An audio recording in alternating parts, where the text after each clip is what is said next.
Hello everybody, my name is Adam Gordon, an edutainer at ITProTV, and I'm your host for the How to Use Zoom YouTube serial that we're producing for you. In this episode, we're going to take a look at different functions associated with chat.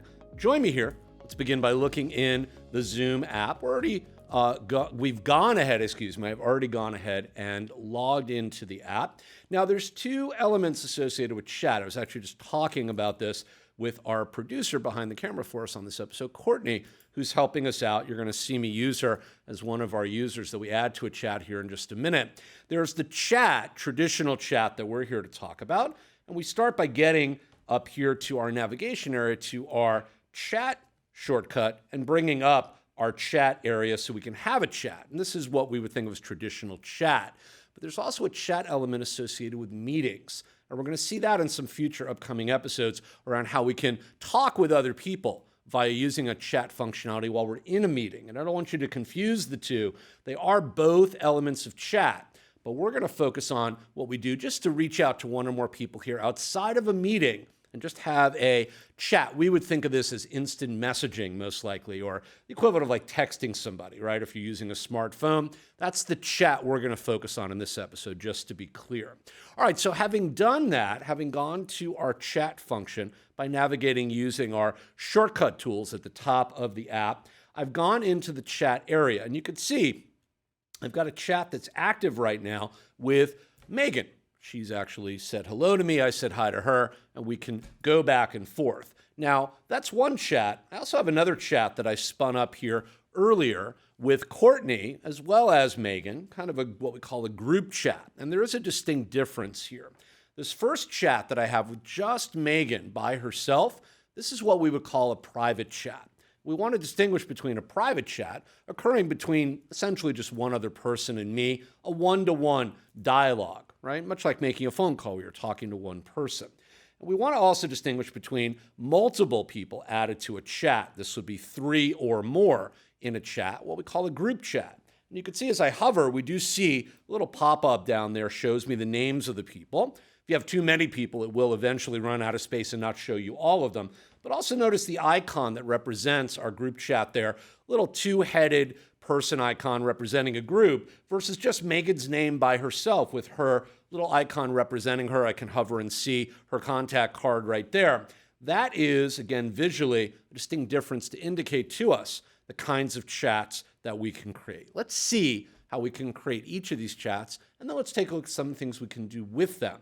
And then what we're going to do is go into the portal, the web portal. We've been there in some of the prior episodes, and I'm going to show you some of the detailed settings that you get access to if you are using Zoom as a paying customer, because these settings I'm going to show you in the portal are not available to you if you're using the basic subscription, the free version.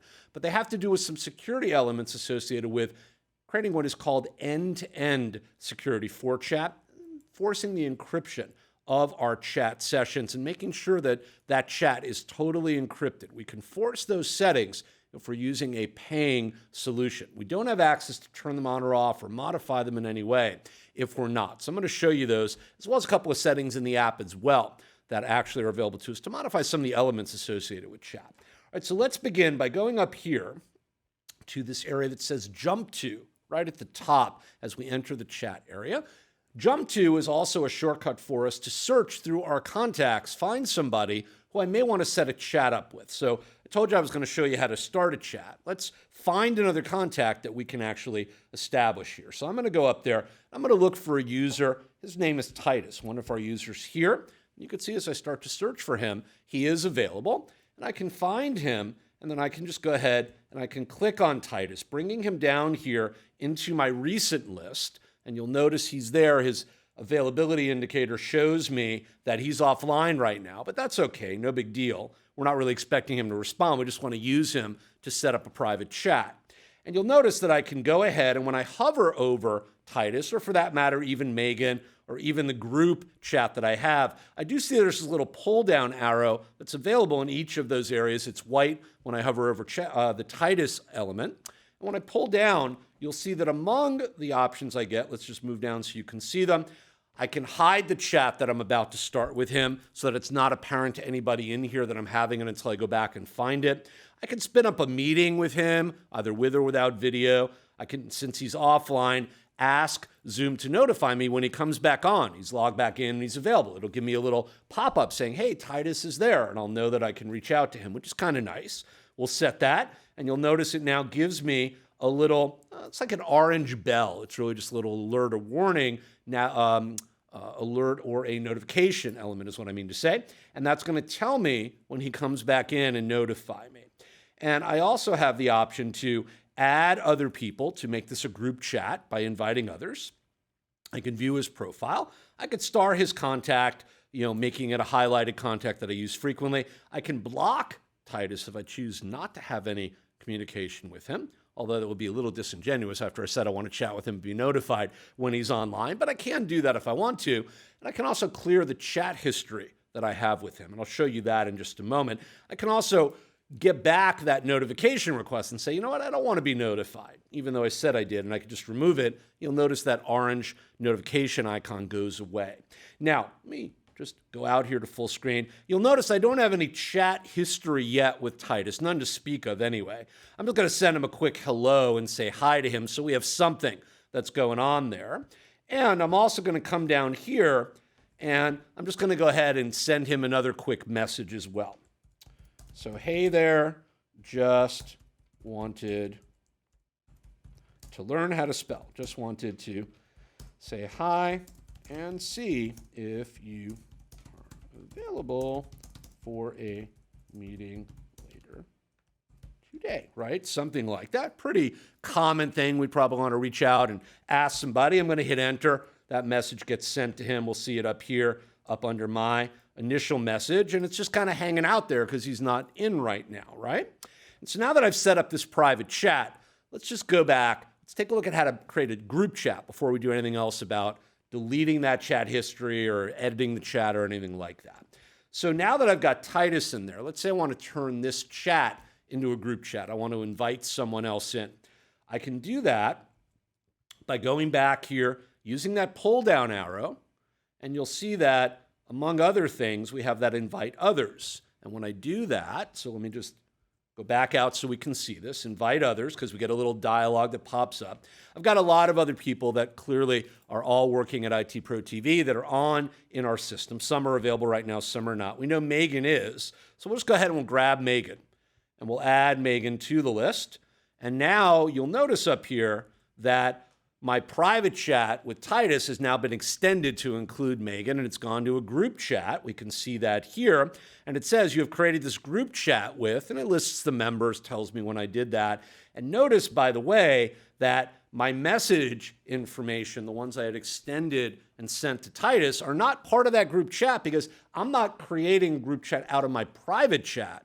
I'm creating a brand new chat from scratch, and I'm adding members into it. My initial group chat, or rather my initial private chat, as a matter of fact, is sitting right back there with my original Titus contact. And so I maintain my private chat. I haven't gotten rid of it. That history is there. It's not going to be shared with Megan or anybody else that becomes a member of the group chat. I spin up a brand new separate chat to incorporate a group, which is nice to know and very important for us to be aware of, because we want to make sure we're not sharing maybe some information that was in the private chat that may not, for whatever reason, be appropriate or that we just don't want to expose and share with other people. So good to know that, complete confidence in our ability to set up a private chat versus setting up a group chat and seeing that once we have the private chat, that information stays private unless we copy it and decide to give it to somebody outside of the chat. So that's really important to know. All right, so we've done a group chat and a private chat. We've set both up. Let's take a look at what we can do to edit that chat and maybe go ahead and remove the history of that chat if we choose to. So I'm in my private chat with Titus, as you can see. He's still not on, and I've just got some information I sent to him. Now, one of the nice things I can do for any one of the messages in the chat, as you can see when I hover, is you'll notice I can have a reply function. He could just reply to me directly, no big deal. I have this ability to put some reactions in and emojis, but I also have this more area here, and I can go ahead, I can share the message as I suggested with somebody. I can mark it as read or unread. I can edit it. I could delete an individual message, maybe saying hi twice or saying hi and then saying, hey, just wanted to check with you, not important. I can copy it if I choose to, and I can use it somewhere else. So let's just copy that. And let's go over here to my group chat. And I can go ahead, come down here in my group chat. And all I do is hit Control-V, a shortcut on most systems, regardless of operating system, that allows us to paste that in. You'll notice I can also right-click and just get a paste function to paste that same message, hit Enter, and send it to everybody in the group chat. So I'm able to copy and paste very easily and very quickly with no trouble, moving back and forth. And if I choose to remove that particular element, I can delete that, and it just goes away. And it does tell me, and I do have a record of the fact that I deleted that message in the little stream of the chat as I follow through. So I can see that. And I can do the same thing in a group chat, by the way. Those things work the same way. So that's not too difficult. In addition to having those individual little items on a per message basis, as you can see as I'm hovering, I'm going to come over here at the right-hand upper corner across from the name of the person or people in the chat. And you'll see it says More Info. It's a little blue circle, blue eye, right, hovering right there. You can see it. When I click there, notice I've got some interesting options. I can do an invite others right from here. Many of the options I get when I click on the person's name in my contact list. I could see profile info if there have been images or files that have been shared. I haven't done that yet. I'm going to do that with you in a minute. We'll see them here. I also have more options here. I do have the notify me when available, block content, and I mentioned clearing chat history, and I see that right here.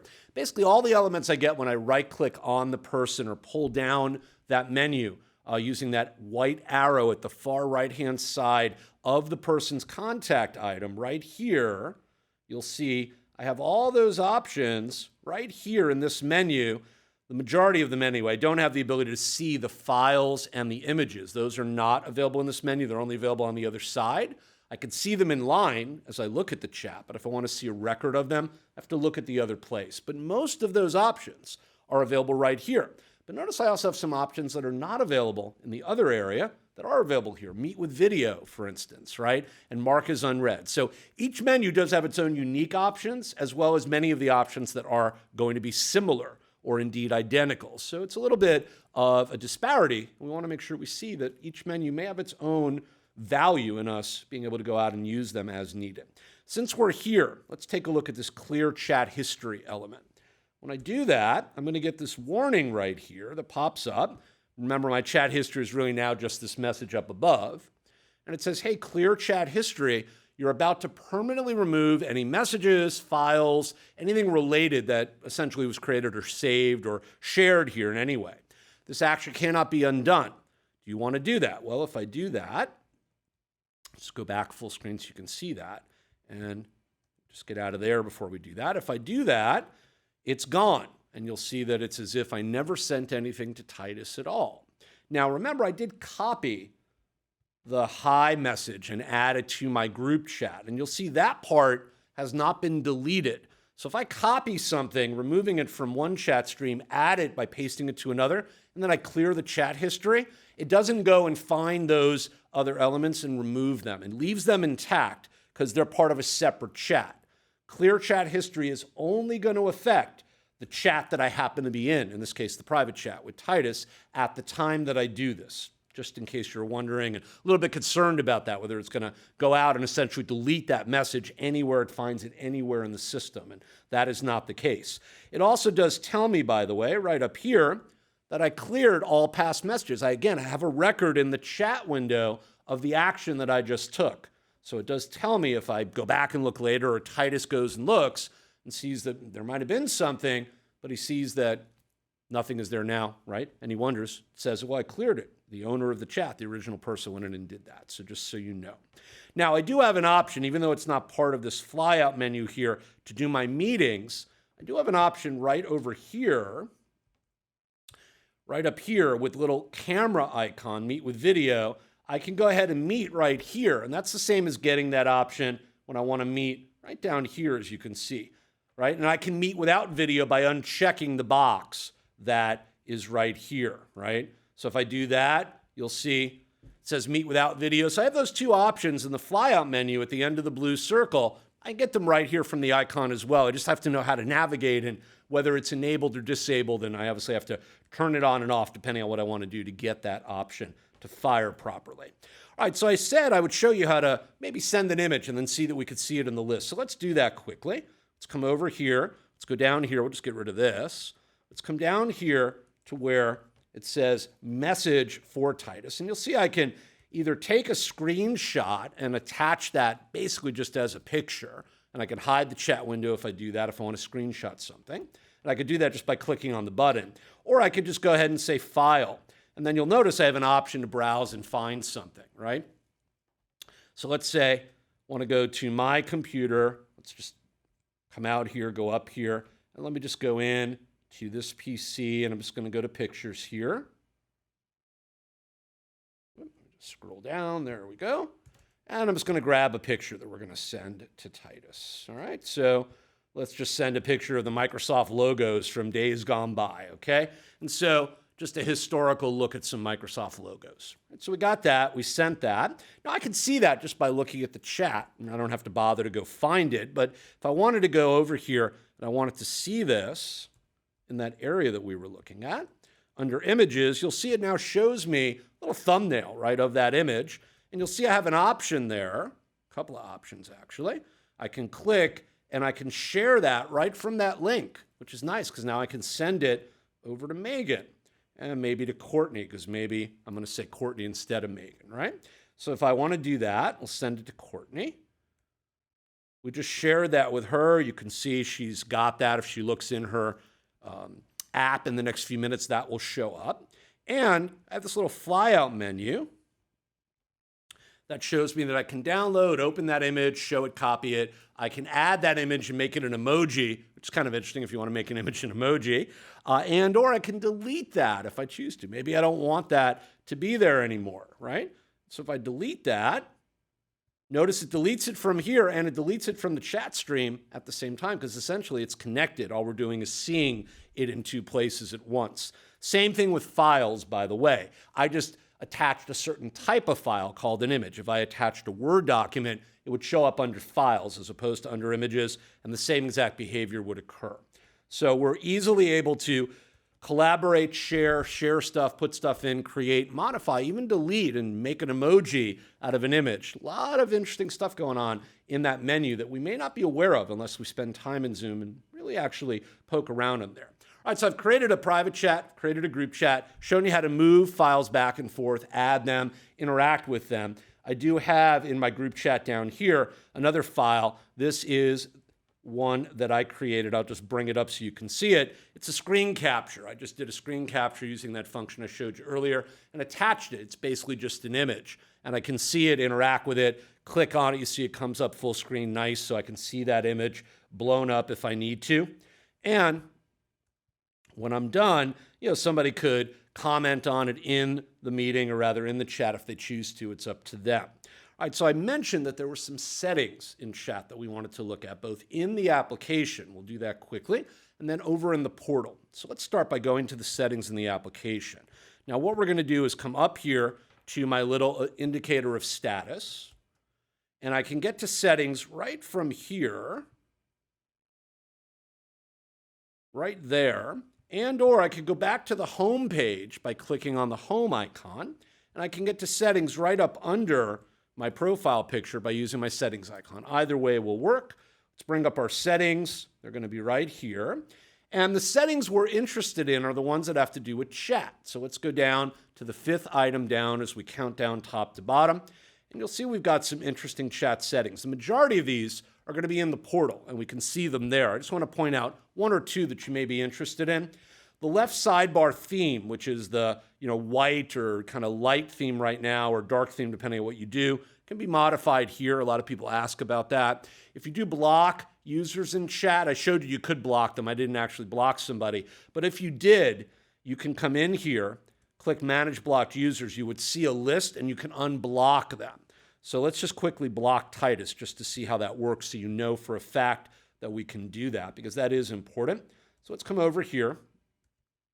And I told you that we can block someone by using the block contact element. Are you sure you want to be able to do this? Titus will not be able to block you. Are you sure? Yep, we're going to block him. And sure enough, he has been blocked. Now I can see that because it says there when I hover, it's got a little red circle above his name, but it's hard to see. But you can see there, it shows that he's blocked, right? Now, I can come here and I can unblock Titus right from here. I don't need to go to the settings to do that if I want to. But I can also go into settings where I just was if I want to maybe work with more than one blocked user and perhaps unblock several of them for some reason. Come back here, manage unblocked users. I can find Titus. He is there. And I can unblock him. Once I've done that, his status will now be back. And sure enough, I can see that he's no longer blocked. He's just offline. So I can easily use settings to be able to block and unblock a user, or I can simply unblock them right from their contact element. That's one of the things you just want to be aware of. There's also these settings around unread messages and where they will show up, as well as whether or not I want to start when I view unread messages at the first unread or start at the last. A lot of people have a preference to be able to do that either way. And we could see if we are getting push notifications out to our mobile device, for instance, that we can do all messages, only privates, and or mentions, as well as nothing. And I can make some exceptions by channel. Different chats can have exceptions where I could say, I want everything for these, but for this one, I only want this. And we can actually modify that, which is, again, helpful if you're maybe working remote and you're in different conversations with different teams. And you want to be able to see some, but maybe not be notified about others. It's a good way to be able to do that. You can also set up notifications for keywords and actually say, when the word Courtney or the word Titus shows up, always notify me if I want to see if somebody's posting or something like that about me or about my team or about a project, maybe Project X or something like that, or your class, right? Maybe you're in different classes as a student and you want to be able to get notifications when your Psych 101 class has something going on. Do a keyword for Psych 101 or your teacher's name or whatever, and that will pop up a notification so you're not seeing it for all your classes, only for maybe the one that you're worried about right now, that kind of thing. You also could set do not disturb hours here, which is also equally important. All right, I did say that we would go over and take a look at the portal, so let's go in and do that. I'm just going to get out of here. I'm just going to minimize the app. I've already got the portal set up. I'm logged in and ready to go. And I want to show you where I am here. So I'm going to scroll down. And where we are is in the admin area over here on the right-hand side. And I'm in account management. And as I scroll down, I'm in IM as in instant message management. Now, I mentioned this at the beginning of the episode. I'm reminding you about it now. Those of you that are using the basic or the free version of Zoom, you will come into the portal. You can go into the admin area, go to account management. You're going to open this up. It's going to look very different. And you're not going to see many of the settings and options I have here. All of these are for business accounts that are paying to use the product. And the IM management tab that we're going to now is one of those pay features, meaning you cannot get to this if you are a free user, and you will not be able to use these settings, just to be clear. But those of you that are on paying accounts, business users, education users whose school has set that up, will see this. So just understand that. So I've come over here to IM management. And at the top here, let me zoom out and just scroll so you can see this. I am on the IM settings tab. These are tabs. You'll notice as I click, we have different options that show up. So I'm on the IM settings tab for instant message settings. Now, there's a bunch of them. Allow screen capture is turned on by default. You already saw me do that. File transfer is turned on by default. There's a bunch of settings. You can go in and take a look at these, right? But the ones we're interested in are down here. Number one, most people ask, hey, can my company contacts be included in my list of users so I can do that jump to thing Adam just did and set up a chat with somebody? That's turned on by default. You can enable that by turning that on and off. Now, in addition, under security, enable end-to-end chat encryption. This is the one I talked about where I said we can turn on encryption for all messages and files while they're being transmitted, sent, received, and stored. This is a paying feature. Now I can enable that right here, and it says, hey, turn that on, gets a little pop-up there, turns it on for all groups and users, meaning this is going to turn it on for everybody in my organization. Settings that have been previously changed for groups or users will be kept as is. So I'll turn this on, If another group or another area has a setting, that will be kept intact, but this is now going to be available. So I can opt in if I want to do that. We're not going to do that because we're not using that right now on our platform, but I did want to show you that. And that would allow you to secure that end-to-end communication chain. This becomes very important for those of you working at home outside of the office that may, again, be using Zoom not just on a company asset, a laptop or a desktop at home, maybe with a VPN connection. So maybe you're securely communicating into your corporate network already. Everything's encrypted inside that VPN tunnel.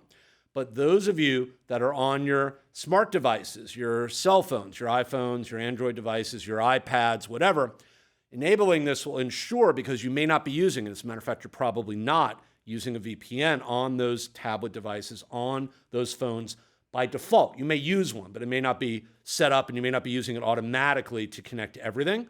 And especially if you're on the go and connecting into a meeting on the fly while you're out somewhere, you may not be using that. So turning this setting on will enable that protection in those other areas in the apps that you're using. So just be aware of that. And then, as you can see, come down here, I'm allowing users to chat with others, again, an advanced setting, and I'm allowing them to chat by default with anybody that's inside our organization, but I could also chat with external people. I didn't show you that because I don't have external contacts loaded in the app right now, but I could send this out to somebody at any company whatever, and I could chat with them as long as they have Zoom or they can access the web portal. Or I can block that and only allow chat within an organization or certain sub areas of the organization and other specified domains. So I have a lot of power when I have this pay feature and I have these extended settings for security, and we want to make sure we take advantage of that.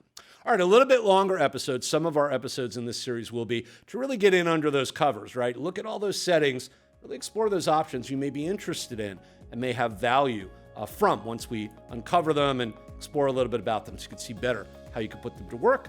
I'll be back with more episodes as we continue our conversations later in our series. But until then, happy Zooming and be secure, by the way. See you soon. Check out the playlist for more videos on how to use Zoom and be sure to subscribe to the ITProTV channel. I'm Adam Gordon, and thanks for watching.